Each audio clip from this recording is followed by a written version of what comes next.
Di tengah situasi pandemi ini, isu kesehatan itu selalu muncul ke permukaan.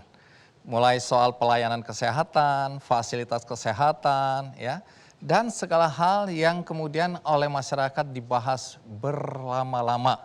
Karena memang kesehatan menjadi penting, apalagi kalau ada isu-isu yang muncul ke permukaan berkaitan dengan nyawa manusia.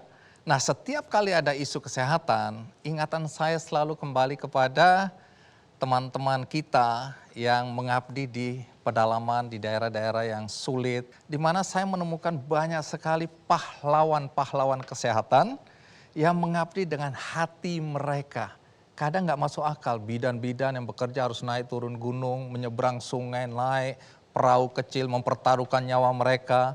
Ada juga ahli gizi yang mau berusaha melakukan terobosan inovasi-inovasi untuk mengatasi kekurangan gizi bagi masyarakat di pedalaman, stunting, ya. Kita tahu banyak sekali dokter-dokter yang bahkan di acara Kikendi, kalau Anda adalah penonton Kikendi, saya sering mengundang orang-orang hebat seperti itu, sosok-sosok yang pengabdiannya luar biasa, yang dengan segala keterbatasan mereka, ya, baik fasilitas, ya, bahkan dengan keterbatasan penghasilan, itu melakukan terobosan-terobosan yang luar biasa. Karena itu hari ini saya senang sekali di acara Kikendi, saya akan mengundang beberapa teman yang melayani kesehatan di daerah-daerah yang saya sebutkan tadi. Tapi hari ini yang spesial adalah co-host saya, teman saya yang mendampingi saya untuk memandu acara ini. Saya tidak tahu apakah Bapak Ibu sekalian kenal. Mari kita sambut Budi Gunadi Sadikin. Apa kabar? Iya. Pekerjaan Anda apa? Pekerjaannya sebagai Menteri Kesehatan. Menteri Kesehatan. Tapi di sini Anda co-host. Membantu Mas Andi melancarkan acara ini. Oke. Pak Budi, terima kasih. Karena hari ini saya mengajak Anda untuk bertemu dengan sosok-sosok pahlawan yang bekerja dalam sunyi, yang bekerja untuk melayani masyarakat kita di daerah-daerah yang terpencil. Jadi Anda juga bisa langsung mendengar apa yang terjadi di lapangan, walaupun saya tahu Anda juga turun ke lapangan dan tahu ya. Tapi hari ini kita akan bertemu minimal 3 orang yang layak untuk mendapatkan penghargaan. Siap? Siap. Oke, tempat duduk Anda di sana, saya di Terima sini. kasih.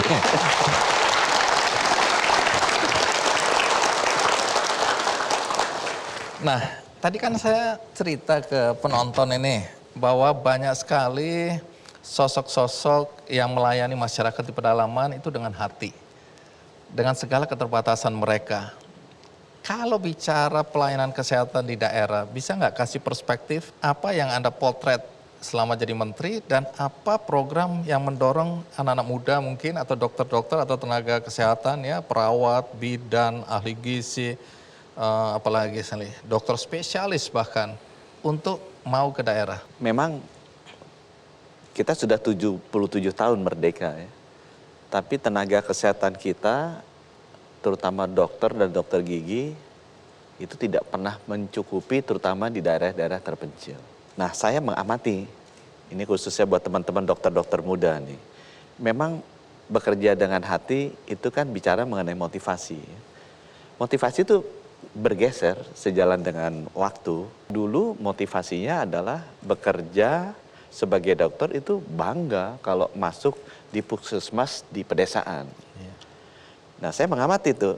Kalau sekarang generasi muda bekerja sebagai dokter, bangga juga kalau masuk di mal-mal di perkotaan. Gitu. Untuk itu saya rasa penting nih karena kita melihat bahwa masih kurang tenaga-tenaga dokter itu di pelosok-pelosok desa, apalagi daerah terpencil. Kita perlu menggeser kembali motivasi ini ke sana. Dan itu bisa digeser bukan hanya dengan fasilitas atau gaji saja, tapi juga harus diberikan inspirasi. Kan ini harus menyentuh hati kan. Dan saya rasa idenya Mas Andi itu luar biasa sekali. Bahwa kalau kita bisa undang tokoh-tokoh yang melakukan itu, bukan saya definitely gitu ya. Dan mereka bisa menginspirasi para tenaga kesehatan muda untuk bisa menggeser motivasi mereka, meniru mereka. Nah, itu luar biasa sekali. Tamu pertama ini saya ingin undang, namanya Dr. Medianto Rombe Tasik. Mari kita sambut Dr. Medianto. Pialanya itu ya. Bawa apa ini? Coba Kabar Bung Andi. Baik. Dok. Coba-coba apa ini? Tenaga Kesehatan Teladan tingkat nasional tahun 2022. Kategori rumah sakit pemerintah daerah. Pegang ini, tapi saya mau foto dengan latar belakang Ki Candy. Mana kamera? Siap. Kapan lagi aku yang foto kan? Nanti ceritain yang foto Andi Noya ya. Oke. Siap. Kalau foto gini bisa tadi pakai salaman. Kita salaman lagi. Oh, salaman. Oke. Oke. Penuhnya di Satu, pura-pura bahagia ya. Iya. 2, 3. Oke, tapi aku juga pengen masuk dong. Nah, itu. 1, 2, 3. Terima kasih Bung Andi. Ini Wani Piro ini ya. Jangan lupa dikirim ya. Iya. Oke, silakan dulu. Dokter Medi. Terima kasih. Iya. Pekerjaan Anda apa ya sekarang? Sebenarnya banyak sih pekerjaan. Banyak pekerjaan. Tapi yang sekarang ditekunnya dokter spesialis bedah. Dokter spesialis bedah. Siap. Oke. Sebenarnya wajahnya nggak mencerminkan ya. Iya. Jadi tugas di mana ini? Jangan ketawa, ini serius ini. Di Kabupaten Bulungan, Provinsi Kalimantan Utara, provinsi yang terakhir dari Republik Indonesia ini. Tapi ini kan bukan tempat pengabdian pertama ya. Ya bukan. Sebelumnya saya dengar lebih jauh lagi dari situ ya. Dulu di Puskesmas Pimping itu masuk ke pedalaman. Dari Tanjung Selor, dari Kabupaten Bulungan itu kita naik longboat ke Tinting dulu kurang lebih 2 jam masuk. Itu kalau lagi pasang, tapi kalau lagi surut ya bisa nggak masuk. Ya jalan nggak berhenti, ya, harus jalan lagi. Lumpur-lumpur itu Ya. masuk ke hulu sana ya. Baru habis itu naik ojek masih batu-batu dulu. Oke, jadi menderita lah ya. Kalau bilang menderita nggak juga, dinikmati Tapi hidup. kok saya lihat wajah Anda menderita masih ada bekas-bekasnya. Dinikmati hidup ini. Itu kurang lebih 5 tahun saya di dalam. 5. Tunggu dulu. Anda aslinya dari mana? Dari Solo Mas, Apa itu Solo? Sulawesi. Oh, Lucu ya. dokter bedah ini kadang-kadang agak terganggu sedikit. Makanya tahan lama di Kalimantan. Ya hanya orang-orang yang Ini setengah seperti ini gitu. ya, tahan lama di Kalimantan. Tunggu dulu ya. Jadi lulus jadi dokter umum umur berapa? Saya lulus tahun 2000, berarti umur 25. Bagaimana situasi dan kondisi kesehatan di sana? Ya kalau sekarang sudah lumayan. Waktu itu? membaik. Waktu itu akses ke pedalaman itu sangat susah. Ada puskesmas itu? Ada. Kondisinya bagaimana? Masih waktu itu sarananya masih kayu.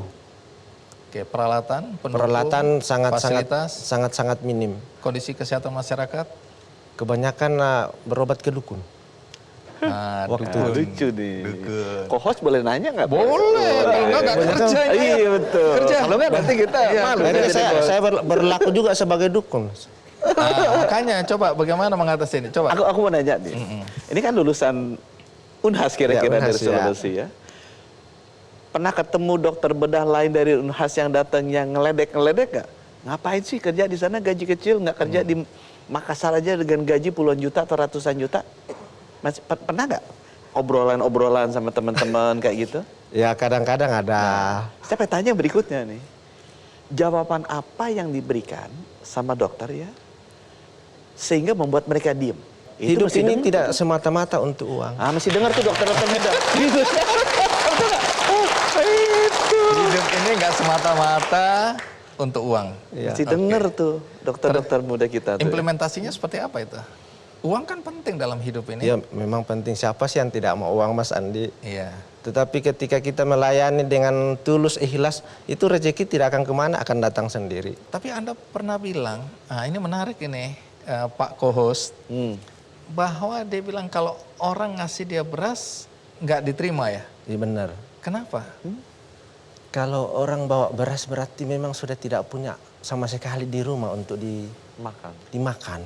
Oh. Jadi saya kembalikan beras, tapi ketika orang itu, nenek itu atau masyarakat bawa buah-buahan, ayam atau sayur, saya terima. Kalau Karena beras apa? berarti dia udah nggak punya apa-apa untuk dikasih ya. Nggak punya apa-apa. untuk Dan kalau dikasih. dia kasih beras itu berarti dia tidak makan. Iya. Sekarang yang paling dibutuhkan di sana sekarang apa? Kebetulan kan saya dokter bedah. Hmm. Saya di sana masih banyak kekurangan alat bedah. Kalau Bunda. Ya, contohnya yang saya buat inovasi, saya tidak punya alat trepanasi, jadilah saya menggunakan bor tukang dan tang gigi untuk operasi. Bor itu dipakai untuk apa? Untuk apa itu, Bor? Untuk bor tengkorak, Hah? untuk kasih keluar. Jadi kalau ada cairan, Ya, terus pakai bor itu? kita Yang bor, bor ya. untuk tembok apa segala macam. Iya, iya Bang Andi. Pasien selamat. Selamat, puji Tuhan, selamat. Kan niat kita untuk menolong orang, bukan untuk mencelakai. Iya. Ketika kita menolong orang dengan niat tulus, percaya Tuhan akan bantu. Jadi dokter Medi ini pernah melakukan operasi waktu saat Anda sendiri harus duduk di kursi roda. Saya kalau tidak datang, orang itu mati.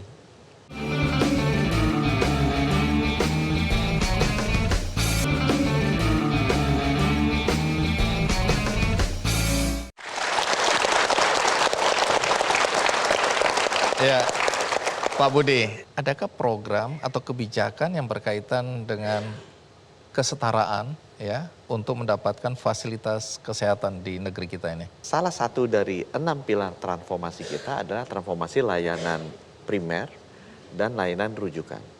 Jadi kita berencana bagaimana pemerintah bisa melakukan dukungan kepada pemerintah daerah untuk fasilitas kesehatan di posyandu, puskesmas, dan rumah sakit agar standarnya kembali terjaga dengan inovasi-inovasi instrumen baik itu di instrumen fasilitasnya maupun di instrumen keuangan. Kembali ke dokter Medi ini ya.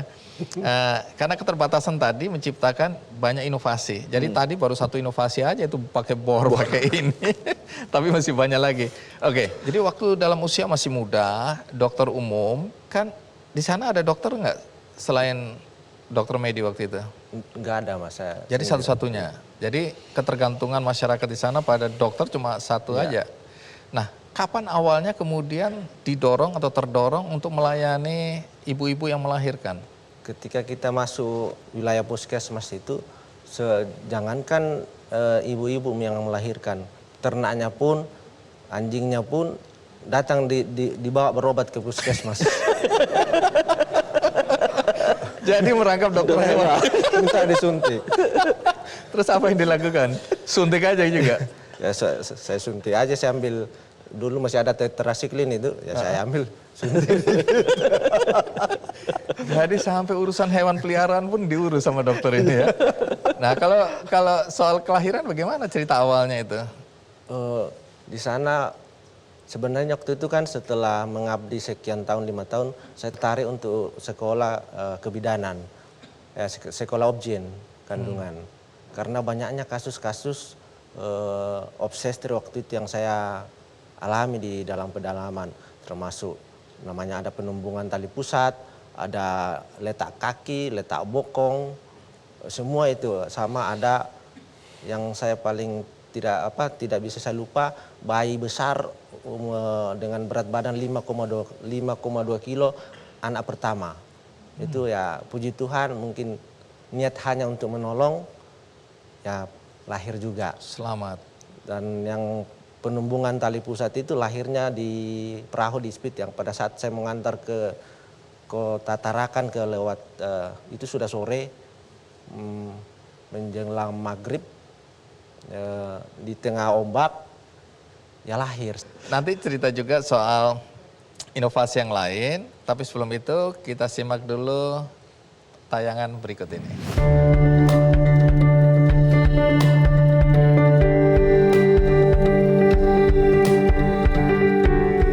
Inilah Medianto Rombetasik, seorang dokter dari Tanjung Selor, Kalimantan Utara. Di balik sosoknya yang sederhana ini, ia adalah seorang dokter spesialis bedah yang sudah mengabdi selama 21 tahun lamanya.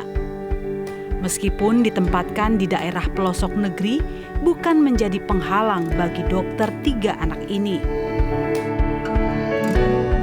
Bertugas di Rumah Sakit Daerah Sumarno Sastroatmojo membuatnya menjadi dokter yang inovatif. Banyak dari inovasi medisnya yang sudah berhasil menyelamatkan ratusan jiwa. Walaupun penuh perjuangan, namun usaha keras Dr. Medianto pun berbuah manis lantaran banyak pasiennya yang sudah ditanganinya sembuh seperti sedia kala. Mengenal sosok Dr. Medi itu saya kira memang patut jadi teladan karena beliau sudah membuktikan untuk soal skill, attitude dan juga knowledge-nya tidak kita ragukan lagi. Kemudian banyak tawaran sebenarnya selepas itu, tetapi beliau memilih mengabdi di Tanjung Selor yang notabene sebenarnya termasuk daerah jauh, daerah terluar juga, tapi beliau membuktikan itu sampai saat ini masih bersama-sama masyarakat di Tanjung Selor. Sembari mengingatkan masyarakat akan pentingnya masalah kesehatan, Dr. Medianto pun berharap inovasinya dapat membawa perubahan di bidang kesehatan, terutama di dunia kedokteran.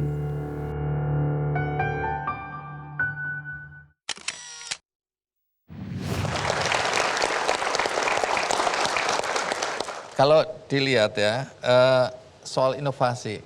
Jadi Dr. Medi ini pernah melakukan operasi waktu saat Anda sendiri harus duduk di kursi roda. Oh ya benar. Nah, apa yang terjadi hari itu? Sebelum saya operasi itu kan saya pernah ngoperasi, ya mungkin karena lagi gila-gila operasi dulu. Operasi mulai dari jam 8 pagi sampai jam 3 subuh. Setelah itu mulai sakit ini pinggang. Saraf kejepit? Ya saraf kejepit. Oh, oke. Pulang kurang lebih 2 minggu saya masih terbaring. Karena masih kesakitan, masih proses pemulihan. Ada teman spesialis obgen melakukan tindakan di meja operasi yang perdarahan.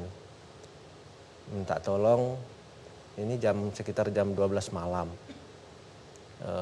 Nelpon, saya bilang sama istri saya, nah tahan-tahan. Bilang, kamu enggak bisa, karena duduk pun saya enggak bisa. Karena masih miring. Saya bilang, mah, tangan saya masih kuat.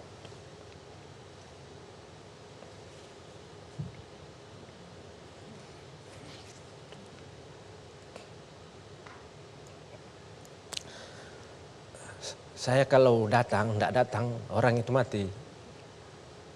Orang itu akan pasti, karena saya tahu seperti apa perdarahannya. Saya ditelepon dari dalam perdarahan. Jadi saya kasih tahu teman-teman di Oka, tolong bawakan kursi roda. Jadi saya dijemput, digotong ke kamar operasi. Saya duduk di kursi, saya hilang topang saya dari belakang.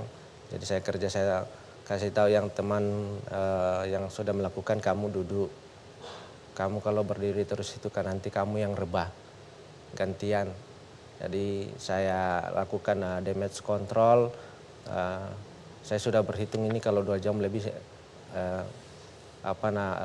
kemungkinan saya yang rebah nanti ini. Jadi tapi puji Tuhan karena niat untuk menolong, puji Tuhan tidak sampai 1 jam saya bisa kontrol, bisa damage control, perdarahan berhenti, sumbernya saya bisa cari, dan setelah itu saya suruh untuk teman sejawat lanjutkan. Pasien selamat. Pasien selamat.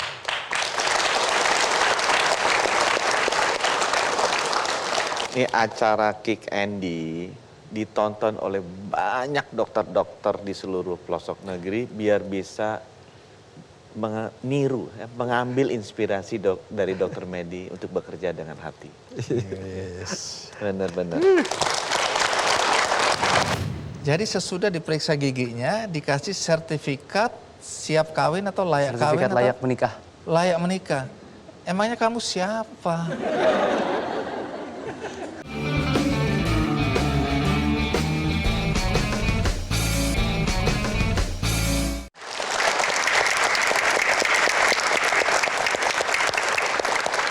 tamu kita berikutnya ini anak muda juga, dokter gigi. Nanti ini belum pernah aku dengar dokter gigi di pedalaman, jadi udah mulai excited juga nih. Nah tapi sebelum sampai situ kan tadi Anda nyebut ada 6 komitmen transformasi. Tadi baru disebutkan 2. 4 lainnya itu apa ya? Jadi saya kan jadi menteri cuma 3 tahun 9 bulan nih. Oke. Dan Pak Presiden tugasnya 3. 1, vaksinasinya masih cepat ya lumayan lah, 450 juta sekarang ya. Kemudian yang kedua, pandeminya mesti dikendalikan agar ekonomi bisa recover kembali. Ya alhamdulillah juga walaupun sekarang agak naik. Nah yang ketiga beliau minta, ini kesempatan lakukan transformasi besar-besaran di sektor kesehatan. Karena beliau lihat setiap kali ada krisis besar Indonesia, termasuk krisis keuangan, perbankan tahun 98, itu kesempatan Untuk reform. The biggest if ever reform itu terjadi pada saat krisis. Dan Indonesia biasanya sukses.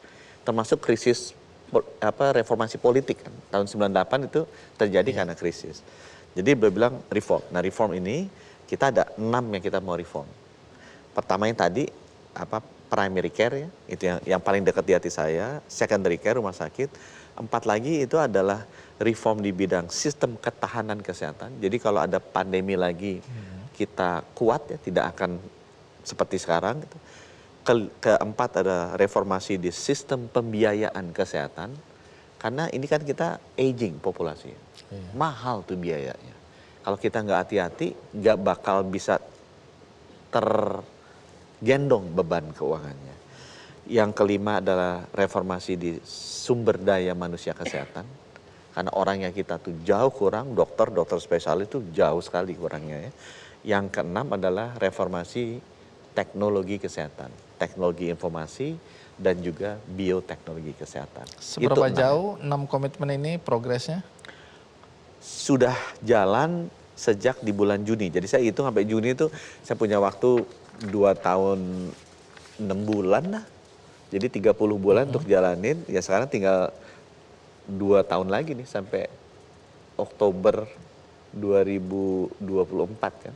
Optimistis bahwa itu target akan tercapai? Setidaknya fundamentalnya kita taruh. Fundamentalnya harus kita taruh. Oke. Sekarang Doakan supaya sukses. Gitu ya. doa kami selalu karena kesehatan masyarakat ini sangat dibutuhkan ya. Jangan juga nanti ya bonus demografi 2045 ini kemudian jadi beban malah ya. Jadi karena bencana generasinya demografi. stunting. Iya jadi bencana. Karena stunting ini kan juga penting. Nanti cerita soal stunting ini ya. Boleh. Karena selain tadi Dokter Medi juga punya program-program untuk peningkatan gizi dan stunting. Tapi dokter muda ini juga peduli pada urusan stunting. Ini urusan gigi. Dia punya program inovasi untuk ibu-ibu hamil. Dokter gigi ibu hamil. Nah ini nyambungnya di mana nanti kita tanya dia ya. Stunting itu kan kita 24% nih. Dari balita kita kan 25 juta. Iya sekitar 5 juta, 6 juta.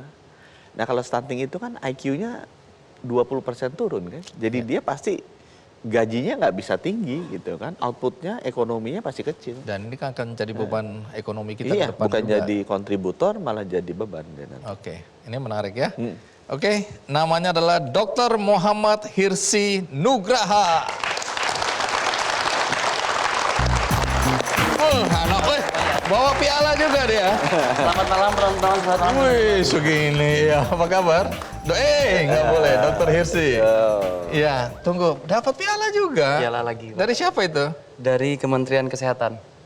Oke, untuk kategori? Kategori Nakes Teladan 2022, kategori Puskesmas Dokter Gigi. Puskesmas Dokter Gigi. Oke, silakan duduk. Namanya Dr. Hirsi. Kamu mau foto juga sama menteri? Sini, mana kamera? Iya. Ini kesempatan langka. Kamu pura-pura duduk di sini. Cocok tuh. Pak Menteri di situ. Terus kamu wawancarain Pak Menteri. Nah, aku Ini di pulang sini. dulu ya. Gitu ya. Ada 1, 2, 3. Baik. Jadi umurmu berapa sekarang? 28 tahun, Bang. Jadi dokter umur berapa? Saya jadi dokter itu umur 22 tahun karena udah sekali ya. waktu masuk kuliahnya itu umur di 16 tahun. Hah? 16 tahun. Kamu kuliah umur 16 tahun? Berarti Jadi waktu SMP itu 2 tahun dan waktu SMA juga 2 tahun. Oh.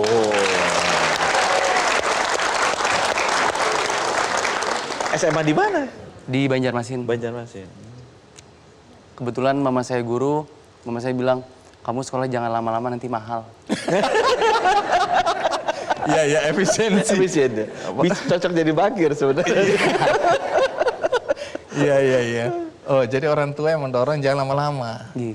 Tapi kalau biar dibilang jangan lama-lama, kalau nggak pintar ya nggak akan bisa juga kan mengejar itu. Jadi akselerasi nih ya. Iya, akselerasi. Bro. Berarti kamu pintar ya? Biasa-biasa aja. Iya. Jadi lulusan mana? Fakultas kedokteran apa? Fakultas Kedokteran Gigi Universitas Gadjah Mada. Oh, anak UGM ini. Oke, jadi sekarang mengabdi Di PNS di Puskesmas Kalumpang, Kabupaten Hulu Sungai Selatan. di mana itu? Di Provinsi Kalimantan Selatan, Bang. Oh, sama-sama Kalimantan ini ya. Ya. Baik, Pak Menkes, sebelum kita lanjutkan, ada baiknya kita simak dulu liputan berikut ini. Menjadi seorang dokter memiliki tanggung jawab yang besar dan harus melayani masyarakat. Sebagai garda terdepan pelayanan kesehatan, seorang dokter harus siap ditempatkan di mana saja, termasuk daerah terpencil.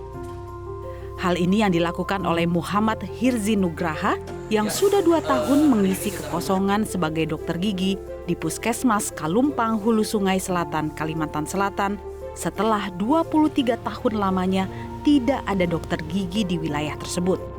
Lantaran stigma menyeramkan berobat ke dokter gigi, Hirzi menciptakan inovasi program pencegahan stunting sejak dini melalui pendekatan kesehatan gigi dan mulut pada ibu hamil. Salah satu inovasinya bernama SMS atau Scaling Mobile Service. Dibantu rekan kerjanya, Hirzi melakukan pelayanan di posyandu desa yang jaraknya 30 km dari Puskesmas Kalumpang. Bekerja dengan fasilitas alat kesehatan gigi yang serba kekurangan, membuat Hirzi menciptakan Saliva Ejector Portable, sebuah alat penunjang pembersih karang gigi yang mudah dibawa kemana saja. Pencegahan stunting tak hanya berfokus pada ibu hamil saja. Hirzi juga melakukan inovasi kepada pasangan calon pengantin atau catin dengan mengubah alur pelayanan kesehatan gigi dan mulut agar catin bisa mendapatkan sertifikat layak menikah.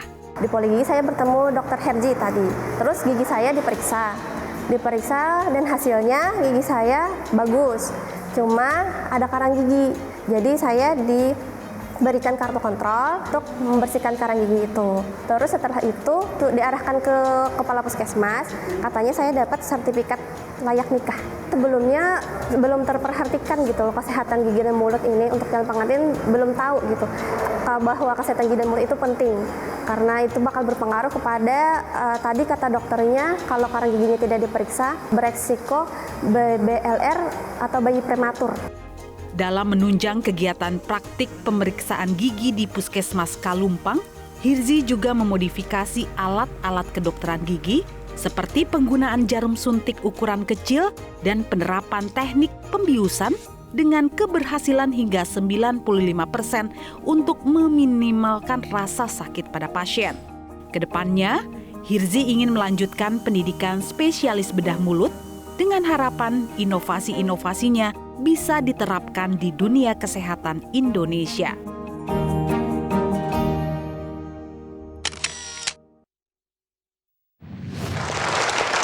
Tunggu, Pak Menteri. Ada satu statement yang buat kita tertawa tapi ingin tahu juga. Jadi sesudah diperiksa giginya dikasih sertifikat siap kawin atau layak kawin Sertifikat atau layak menikah. layak menikah. Emangnya kamu siapa? Jadi gini Bang Apa Andi. urusannya? Habis periksa dikasih sertifikat. Emang kalau kamu bilang nggak layak menikah, kita nggak menikah dia.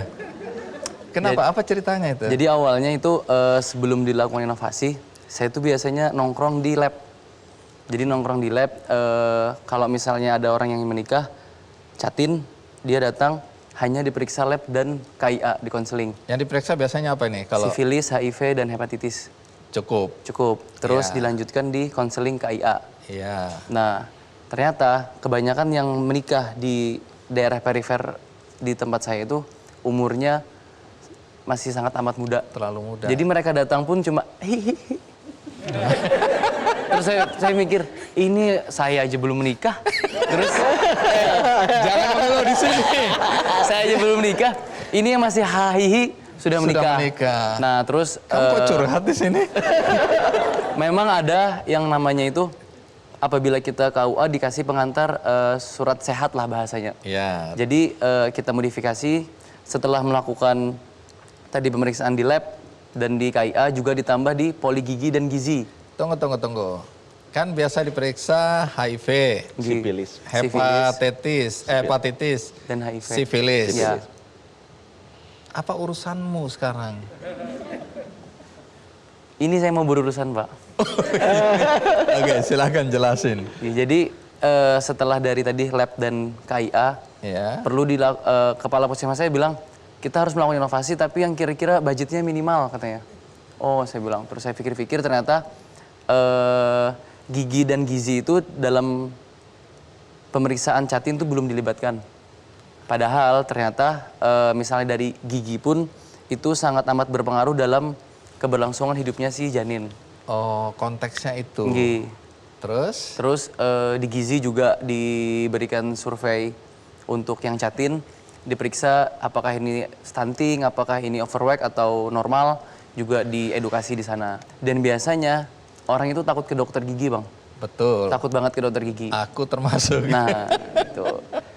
Terus kalau yang untuk Catinnya, itu biasanya kita lakukan juga beberapa inovasi di dalam poli gigi. Misal satu contohnya adalah painless injeksi. Apa itu? Jadi injeksi yang meminimalisir rasa trauma pada pasien dengan modifikasi tertentu. Jarumnya kecil banget gitu ya? Nggih, jarumnya kecil dengan beberapa teknik modifikasi itu bisa meningkatkan rasa kepuasan pada pasien sekitar 95% lah. Oh, artinya pada saat dia disuntik dia tidak merasa sakit? Ya, dari pre, sedang, dan pos tindakan sudah kita modifikasi supaya tidak ada rasa sakit. Apa yang kamu modifikasi? Untuk yang pertama itu ukuran jarum. Oke. Nggih, yang kedua teknik penyuntikan. Oke. Yang ketiga obat-obatan yang diberikan terhadap ibu Catin. Terus dilakukan tadi modifikasi alat yang sangat amat sederhana dengan dibanderol hanya Rp10.000 tapi bisa memiliki kemampuan kurang lebih sama alat yang 90 sampai 100 juta. Hah? Yang ada di video tadi? Salah satu contohnya. Oke, termasuk itu ya selang ya. Biasanya kan Ya, selang suction. plastik, ini pakai selang yang stainless, stainless. ya. Itu modifikasi juga itu. Jadi biasanya kalau misalnya kalau kita ke dokter gigi, itu yang dipakai untuk suction adalah suction yang disposable atau plastik. Sekali pakai buang. Terus ada alat stainless steel, itu selongsong besi sekitar 1 meternya hanya 15.000. Dipotong-potong kecil, bisa disterilkan, tapi saya bentuk sesuai keinginan saya sendiri. Kalau misalnya saya menambal, bentuknya seperti ini. Kalau saya mencabut, bentuknya seperti ini. Kalau akar giginya patah, bentuknya seperti ini. Jadi beberapa modifikasi, yang penting bisa tersterilkan dan pasien sangat amat terbantu di puskesmas. Sekarang, mulut siapa sih yang mau diobok-obok sama orang yang baru belajar? Mulut siapa yang mau diobok-obok sama orang yang baru belajar? Otomatis cenderungnya adalah audiensinya atau targetnya orang yang menengah ke bawah.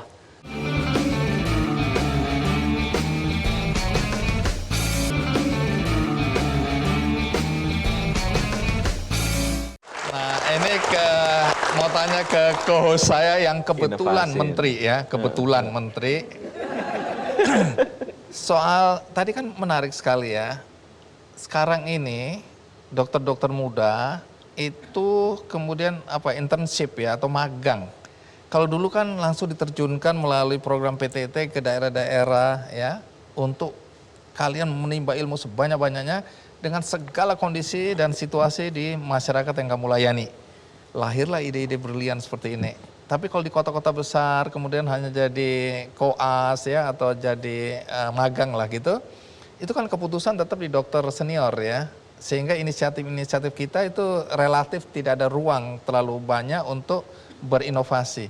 Nah, bagaimana Anda melihat ini ya program-program yang membuat dokter-dokter muda ini coba kamu praktek di daerah-daerah, sekaligus tadi kan Anda bilang harus bicara dengan hati. Biasanya kalau mereka diterjunkan ke daerah, mereka berempati kepada masyarakat yang pelayanan kesehatannya relatif kalah dibandingkan di perkotaan. Bagaimana Anda lihat program-program seperti ini?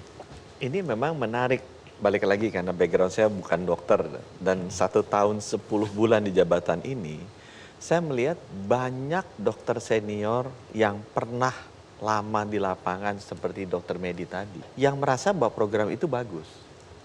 Jadi kita harusnya didorong balik tuh ke daerah-daerah agar mereka terekspos dengan kondisi di lapangan yang jauh dari kota dan diberikan pengalaman untuk bertanggung jawab penuh sebagai dokter. Nah, saya juga tanya tuh, loh dulu kalau itu bagus kenapa dulu diubah?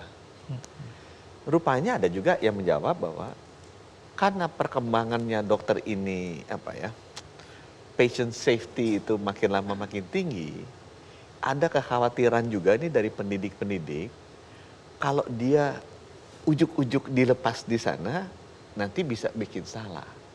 Sehingga kalau bisa ditaruhnya di sana harus ada dokter pendampingnya. Nah, ini sebenarnya ya karena saya kan nggak ada backgroundnya juga gitu ya. Saya sih terbuka aja. Ini harus dikembalikan lagi ke teman-teman para dokter. Kalau buat saya, yang penting bagaimana kita bisa meningkatkan layanan semaksimal mungkin ke masyarakat. Termasuk membangun dokter-dokter yang bisa ke arah sana. Kalau memang ternyata, cara begini lebih baik, gitu ya, kenapa tidak? Mumpung kita nggak ada background sama sekali. Iya, jadi nggak ada kepentingan, Nggak ada konflik kepentingan. Nggak ada konflik kepentingan sama sekali. Kalau bahasanya pakai bahasa untung, Kalau saya dulu berpikirnya, Pak, koas kedokteran gigi itu sangat amat susah. Apalagi orang yang tidak supel atau tidak mempunyai kepercayaan diri yang tinggi. Kenapa seperti itu? Kita kasih contoh. Sekarang mulut siapa sih yang mau diobok-obok sama orang yang baru belajar? Mulut siapa yang mau diobok-obok sama orang yang baru belajar? Otomatis cenderungnya adalah audiensinya atau targetnya orang yang menengah ke bawah. Yang mau diobok-obok. Yang mau diobok-obok. Dan itu pun nanti masalahnya ada lagi, Bang. Jadi Apa itu ya? karena menengah ke bawah, Pak, besok kira-kira bisa nggak kita cabut gigi? Saya kerja, Mas, tukang beca. Berapa sehari, Pak? 75.000, saya ganti 100.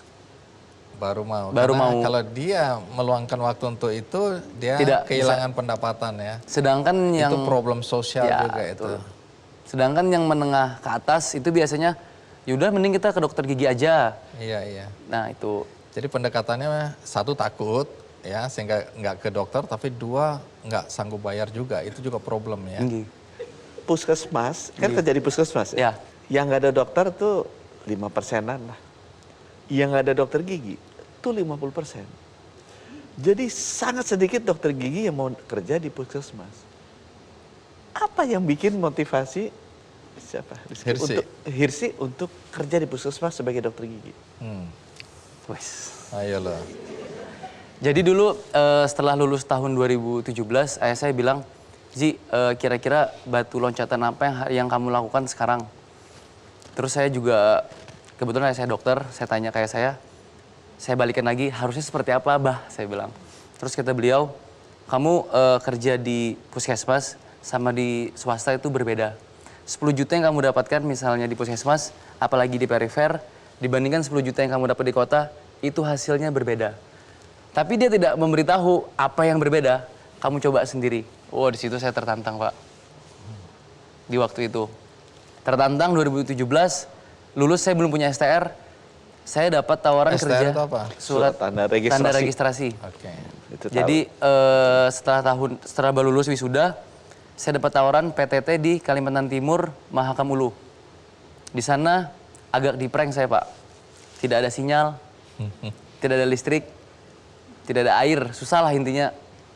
Jadi waktu pertama kali saya datang ke sana, dari Yogyakarta menuju Balikpapan naik pesawat. Balikpapan ke Melak 14 jam. Dari Dermaga ke tempat saya 10 jam, naik speed. Jadi kamu sampai di lokasi tahun berapa itu? 2 hari 2 malam. Saya sampai ke sana, terus HP-nya tidak ada sinyal, dan saya sampai hari Minggu. Tidak ada dinasnya tutup, tidak ada kehidupan. Terus yang pertama saya takutkan adalah saya meninggal, Pak. Ini saya meninggal atau orang tua saya meninggal. Tidak ada kabar, saya juga tidak bisa mengabari. Terus pacar saya juga tidak ada kata-kata terakhir. Apakah nanti dia menikah? Itu yang saya. Udah punya pacar. Tapi itu tahun 2017. Sekarang pacarnya Jomblo. sudah berbeda. Oh, Karena menikah. akhirnya ditinggal juga. Akhirnya ditinggal Ada di juga. sini nggak? Nggak Pacar ada di Nggak sini. ada. Karena memang tidak ada sinyal tadi salah satunya. Katanya saya tidak. Kamu dari awal sudah mulai curhat ini.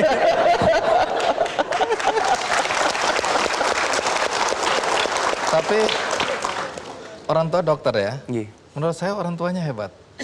Ya. Bisa menantang ya, Iya. membangun Mendorong motivasi. kamu tertantang untuk betul-betul sampai pada tempat yang kamu ceritakan tadi.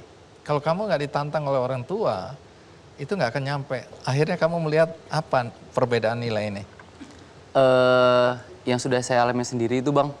Jadi kalau misalnya 10 juta di perifer sama 10 juta di swasta itu berbeda. Yang pertama adalah rasa kepuasan. Jadi kalau misalnya kita kerja di wilayah perkotaan, itu biasanya cenderungnya seperti ini. Aku punya duit sekian, kamu tolong permak gigi aku.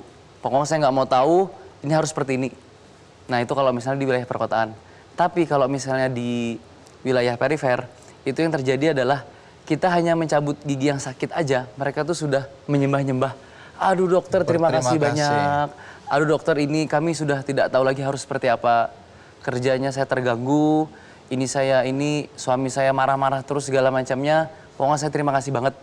Karena dicabut dan sembuh. Nggih, tidak sakit lagi. Jadi situasi dan kondisi masyarakat yang kamu lihat hari itu, bagaimana kesehatannya ya? Kalau dari masalah gigi dan mulut itu mereka tidak tahu ternyata gosok gigi itu harus setiap hari.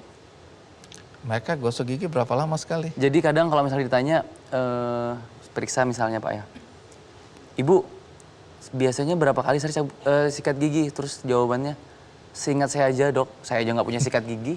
Wah, jadi dia tuh tidak tahu ternyata gigi itu harus digosok. Oke, kesadaran itu Itu kalau di rendah. perifer itu kurang lebih seperti itu.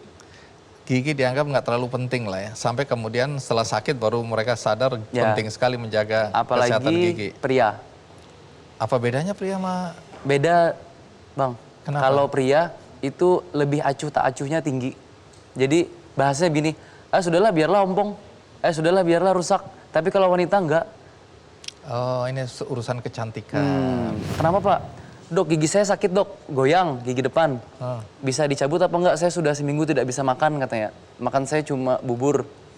Tapi saya nggak bawa tang Pak. Terus beliau bilang, ada tang mobil katanya.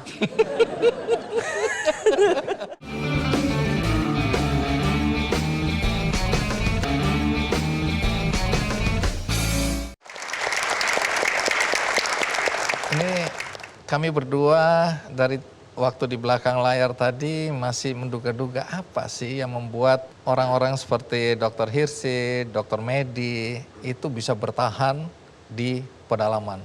Tadi kan Dr. Medi bilang kepuasan dia adalah ketika orang berterima kasih, orang bahagia karena ditolong. Tapi kamu sendiri melihat apa yang membuat kamu merasa iya ini tempatku atau aku merasa senang mengabdi di pedalaman? Waktu awal-awal bekerja di perifer itu 1 tahun 2 tahun juga sebenarnya bosan Bang.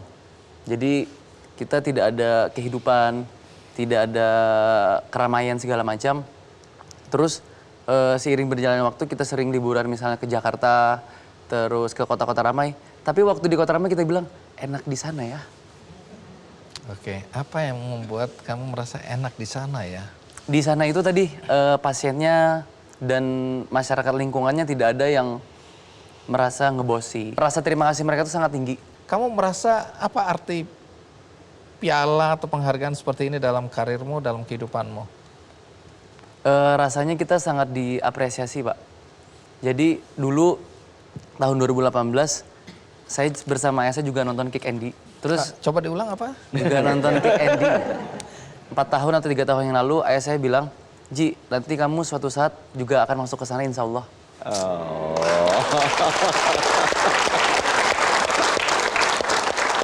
Kalau begitu harusnya yang aku undang ayah. Ayah, terima kasih ayah. Memotivasi anaknya dengan menyebut Ki Candy. Dan hari ini kamu duduk bukan cuma berhadapan sama aku, tapi langsung dengan Menteri Kesehatan. Yang jadi co-host. Luar biasa. Pendapatmu sendiri ya, sebagai mungkin mumpung co-host saya ini mumpung ya, seorang menteri. Ada sesuatu yang kamu ingin sampaikan untuk perbaikan, perubahan, atau apa yang kamu rencanakan ke depan? Kalau untuk pelayanan kedokteran gigi dan mulut, itu beberapa kali saya pindah tempat kerja, pasti yang pertama adalah masalahnya alat kedokteran gigi. Di mana-mana itu kursinya pasti baru, tapi alatnya nggak ada. Sama kayak dokter bedah. Bisa pakai bor ini nggak? Dulu Bor pernah biasa. ada cerita Pak, jadi kalau misalnya di sawit, itu kita diantar jemput tuh pakai mobil dokter. Mobil dokter tuh terlihat dari jauh tuh, oh itu dokter. Jadi kadang ada yang menghampiri, kenapa Pak? Dok, gigi saya sakit dok, goyang gigi depan. Bisa dicabut apa enggak? Saya sudah seminggu tidak bisa makan katanya. Makan saya cuma bubur. Tapi saya nggak bawa tang Pak. Terus beliau bilang, ada tang mobil katanya. Terus saya lihat dulu giginya. Saya lihat dulu giginya, kalau misalnya itu giginya di dalam atau masih terlalu kuat, saya tidak bisa. Cuman saya lihat ada pergerakan goyang, tidak menyentuh gingivanya atau gusinya pun insya Allah bisa keluar. Jadi Pakailah tang itu, tang mobil itu. Jadi saya pakai, saya lihat-lihat, oh bisa. 3, 4, 5, 6, 7 putar, selesai. Pakai tang. Pakai tang mobil yang goyang-goyang lagi.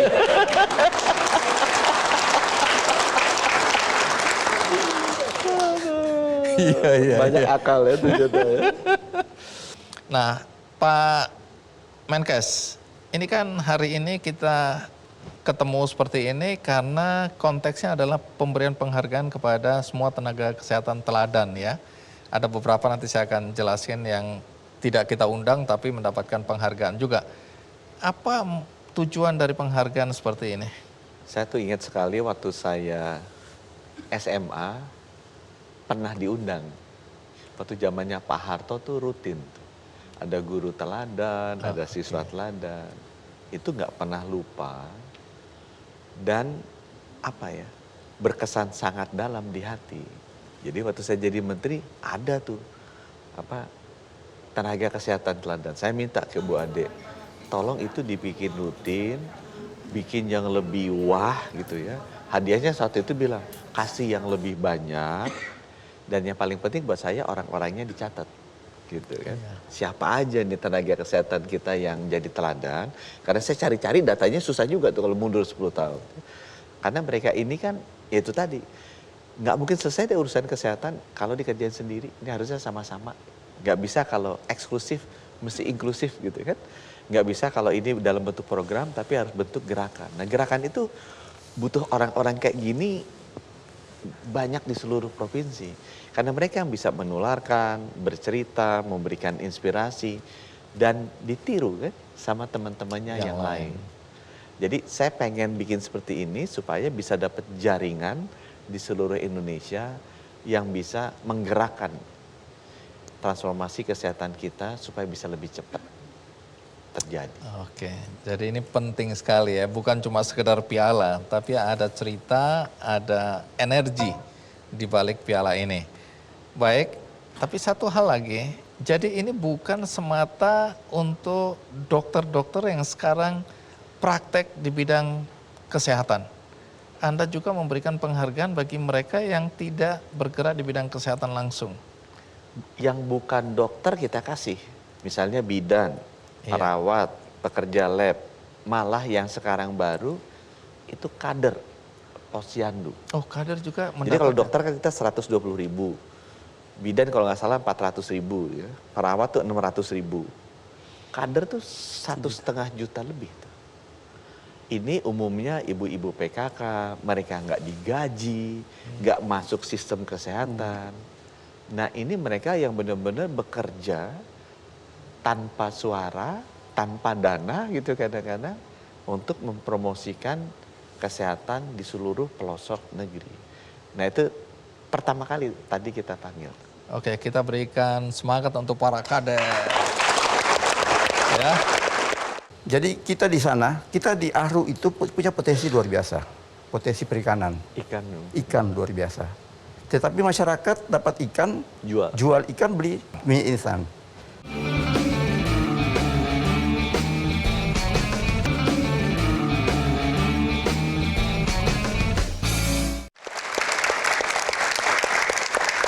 Ya, Pak Menteri, tadi kan kita bicara bahwa penghargaan kepada tenaga kesehatan ya. Tadi sudah dijelaskan mulai dari dokter spesialis, dokter umum, dokter gigi tadi bahkan, kemudian ada bidan, ada tenaga-tenaga medis, bahkan kemudian kader-kader ya melalui PKK ya di rumah, dari rumah ke rumah.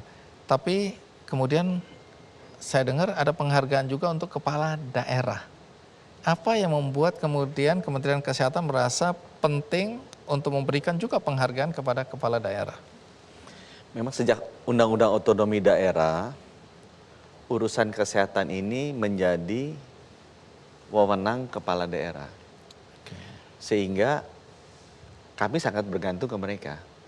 Kalau kepala daerahnya tingkat komitmen untuk membangun sistem kesehatan di daerahnya baik, otomatis nanti rakyatnya akan sangat terbantu. Itu sebabnya kita merasa penting sekali kita membangun jejaring, ya, terus berinteraksi dengan kepala daerah supaya mereka bisa bantu kita. Contoh waktu vaksinasi. Iya. Vaksinasi kan waktunya singkat. Ya.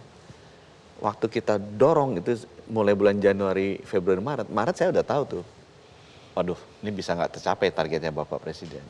Karena memang berbeda sekali pemahaman dan dorongan dari kepala daerah di 514 kabupaten kota ini.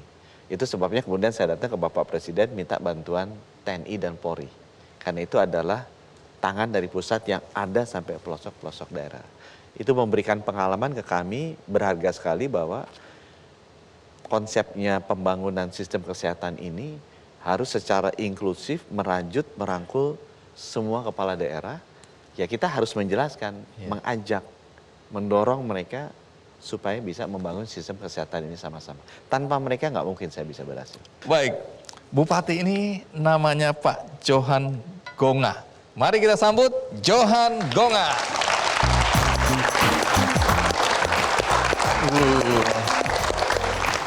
Pak Johan, apa kabar? Baik. Iya, terima kasih sudah hadir. Jadi Anda ini Bupati mana? Bupati Kabupaten Kepulauan Aru. Oke, disitulah Anda mengabdi. Siap. Anda asli situ? Siap. Baik, silakan duduk. Tunggu, jadi pekerjaan Anda sekarang Bupati Kepulauan Aru. Siap. Tapi ada yang bilang nama Anda sebenarnya di depannya ada Dokter Johan Gonga. Siap. Baik. Jadi Anda dokter? Dokter. Dokternya cuma satu di sana. Waktu dulu. Ya, orang paling terkenal di sana. Jadi kalau pengalaman kami dokter, ya kita kan daerah yang sulit. Ya daerah terpencil yang istilah dulu itu masih gelap. Ya, apalagi kami bertugas itu awalnya di puskesmas namanya Puskesmas Mesiang. Itu desa. Mesiang. Puskesmas Mesiang. Berapa puskesmas di Kabupaten Aru itu, Pak? Kalau dulu 91 itu cuma 4 puskesmas. Sekarang 33. Kami sendiri di sana dan itu serba gelap. Komunikasi tidak ada. Ya, listrik tidak ada. Transportasi tidak ada. Ya, kami tugas di sana kurang lebih ada 2 tahun lebih. Baru kami pindah ke, waktu itu masih kecamatan kita. Jadi kita ke kecamatan dan banyak keadaan yang kita nolong di masyarakat. Salah satunya kami yang dokter umum, mau nggak mau kami harus lakukan seksio. Seksio kami juga harus lakukan laparotomi, ya, operasi hernia dan juga amputasi kaki. Itu pengalaman kami waktu Padahal di sana. dokter umum. Dokter umum. Mau nggak mau, kalau tidak orangnya meninggal. Nggak ada pilihan. Tidak ada pilihan. Anda jadi dokter, belajar kedokterannya di mana? Di Atmajaya, Jakarta. Oh, Anda ke Jakarta. Iya. Tamat, pulang lagi. Langsung pulang lagi. Kenapa mau kembali ke kampung halaman? Kampung halaman ini rumah saya. Ya. Jadi tempat tinggal saya, tempat tinggal kami yang harus kami kembali lagi untuk mengabdi untuk masyarakat yang ada di sana. Coba cerita pengalaman pertama Anda ketika pulang kampung jadi dokter. Siap. Tantangan terberat yang Anda hadapi ketika melakukan pelayanan kesehatan itu apa? Tantangan terbesar itu masyarakat masih banyak percaya dukun. Itu dukun lagi. Ya. Kemudian tenaga kesehatan nggak ada. Oke. Ya, sarana prasarana masih minum. Iya. Itu. Jadi waktu kami di puskesmas pun juga dengan kami sendiri dan satu perawat. Itu di puskesmas desa. Dokternya berapa sekarang? Sekarang dokter kita di sana ada 30 dokter. Di 33 puskesmas. 33 puskesmas. Jadi apa yang Anda lakukan sebagai dokter? Ya, kami untuk sekarang ini memang kita koordinasi untuk semua sektor, lintas sektor. Dari dinas-dinas harus semua kita bergerak untuk penanganan stunting. Contoh ya berhubungan dengan air bersih, berhubungan dengan sanitasi, kemudian juga ya KB, ya kemudian juga berhubungan dengan imunisasi di kesehatan sendiri. Semua sektor harus terlibat. Oke, ini sebagai bupati ya. Siap. Tapi sejak awal Anda sudah melihat ada problem di masyarakat ini berkaitan dengan gizi dan stunting Sangat ini. problem karena perilaku masyarakat, gaya hidup masyarakat, cara pola makannya yang Apa itu belum gaya betul. hidup apa, pola makan apa? Jadi kita di sana, kita di Aru itu punya potensi luar biasa, potensi perikanan, ikan luar biasa. Tetapi masyarakat dapat ikan, jual ikan, beli mie instan. Nah tapi yang menarik ini Pak Budi, kenapa dokter jadi bupati? Kenapa Anda beralih? Kalau Anda jadi dokter terus kan nggak ada masalah sebenarnya. Ya. Kenapa Anda, saya nggak tahu, Anda yang menginginkan atau Anda yang didorong atau apa sehingga Anda jadi bupati? Tentunya kami dulu direktur rumah sakit, kepala rumah sakit. RSUD? RSUD, ya. Jadi kita di Aru. Ya. Jadi kita ikut Rakernas. Ketika ikut Rakernas tahun 2013. Jadi 2012, 2013. Kami lihat gambaran daripada pembangunan, indeks pembangunan kesehatan untuk Kabupaten Kepulauan Aru itu sangat rendah. Garis merah. Di situ ada gerakan hati kami bahwa kami ini harus jadi bupati baru bisa punya ambil kebijakan untuk memperbaiki kesehatan yang ada di Kabupaten Kepulauan Aru. Perkembangan ya itulah rencana Tuhan. Ya kami jadi. Dan bahkan bupati. terpilih untuk periode kedua. Periode pertama waktu itu 2016. Iya, terus sekarang terpilih lagi. Siap. Ini menarik ya. Tadi kan Anda sebenarnya sudah menjelaskan dengan baik bahwa ada ketergantungan tanda kutip persoalan pelayanan kesehatan ini pada kepala pemerintahan setempat. Kementerian Kesehatan boleh punya rencana yang bagus-bagus, tapi kalau berhenti sampai di kebijakan yang ada di daerah, bisa saja nggak jalan ya. Nah, sehingga Anda juga menyadari, aku harus jadi kepala pemerintahan, baru bisa mendorong program-program kesehatan di daerah Anda ya. Kalau jadi dokter aja kita cuma minta bahkan kepada kepala pemerintahan, tolonglah ini, itu belum tentu digubris kalau visinya enggak. Itu saya pengen tanya nih. Ya. Sebagai bupati, kan dipilih oleh rakyat tergantung terhadap popularitas dia kan. Siap. Jadi banyak memang kepala daerah yang ingin melakukan pembangunan, memanfaatkan APBD-nya, anggarannya, untuk misalnya membangun gedung, membangun jalan yang kelihatan sehingga pemilihan berikutnya dia bisa kepilih lagi.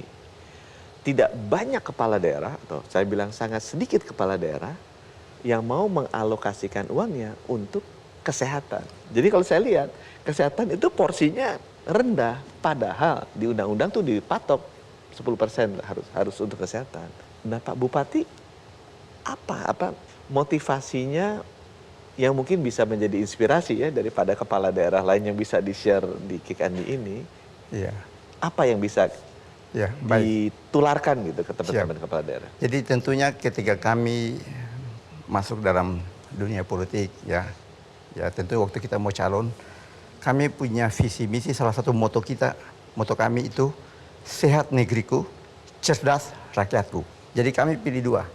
Harus sehat negeri, harus masyarakat itu sehat, dan ke depan masyarakat itu harus cerdas. Itu tujuan kami. Maka itu perjalanan kami, APBD kami banyakkan menjadi perhatian untuk pembangunan sumber daya manusia. Dan kami untuk periode kami ini, kami sudah kasih kuliah anak kedokteran. Kami persiapan kedokteran dulu, tenaga kesehatan. Kenapa kami harus siapkan anak tenaga kesehatan? Karena kami daerah 3T, apalagi regulasi yang di mana tenaga kesehatan kita sebentar ada, sebentar tidak ada. Seperti ombak, ya pasang surut. Jadi pembangunan kita di kesehatan itu, kalau kita di Aru, itu seperti pasang surut, ombak.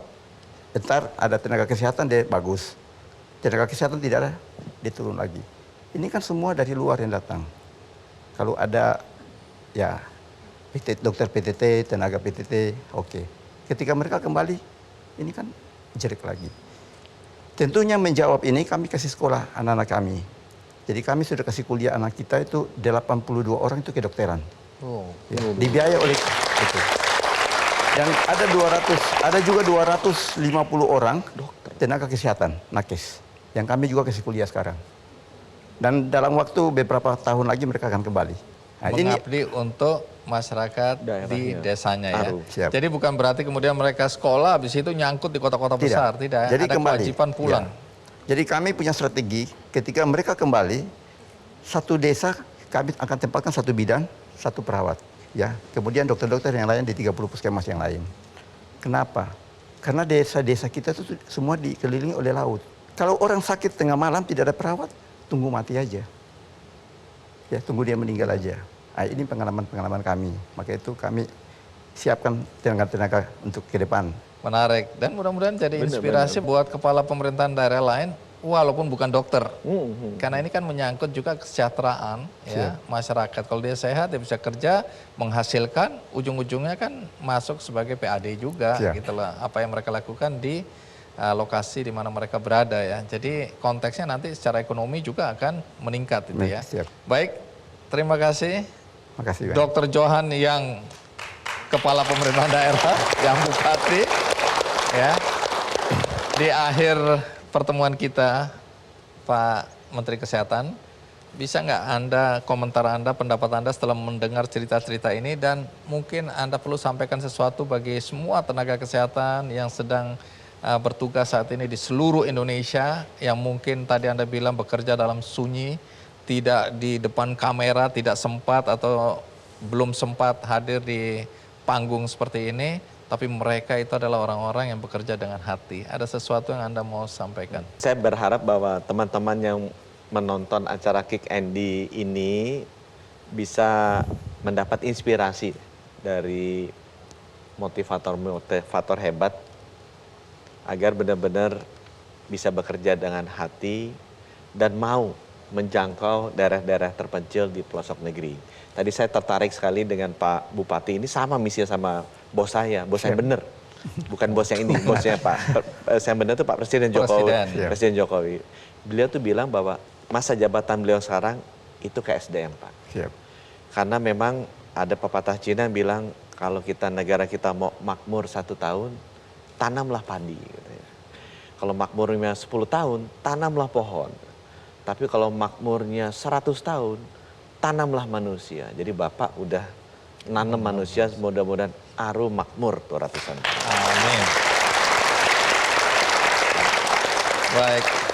Di akhir acara ini saya juga ingin berbuat baik dengan membagikan buku yang ada konteksnya juga dengan kesehatan. Judulnya Suster Apung.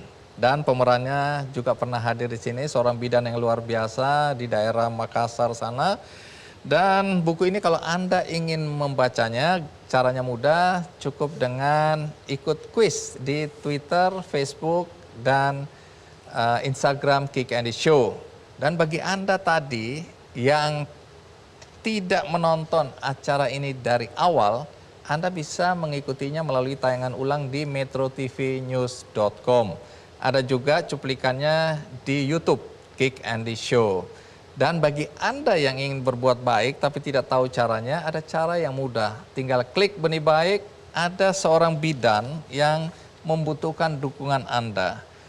Bidan ini namanya Bidan Nita yang sejak 2007 mengabdikan diri membantu ibu hamil dan anak di pelosok desa Girisako, Kecamatan Logas Tanah Darat, Kabupaten Kuantan, Singingi, Riau. Nah, bidan ini sudah melakukan upaya yang luar biasa, berhasil meniadakan angka kematian ibu hamil di sana. Tapi kini perjuangannya untuk terus menjaga agar angka kematian ibu dan anak ini tetap nol atau rendah. Dia ingin membuat sebuah posyandu, ya, tempat untuk penyuluhan, karena sekarang ini dia masih menggunakan rumah dinasnya yang masih minim fasilitas. Jadi di sana belum ada balai penyuluhan untuk sosialisasi program kesehatan. Jadi kalau Anda mau bantu, mudah, klik benihbaik.com, cari campaign Bantu Bidan Nita. Semoga dengan demikian Anda juga punya peran untuk membantu kesehatan masyarakat Indonesia dimanapun mereka berada. Akhirnya semoga acara ini bermanfaat bagi kita semua. Sampai jumpa.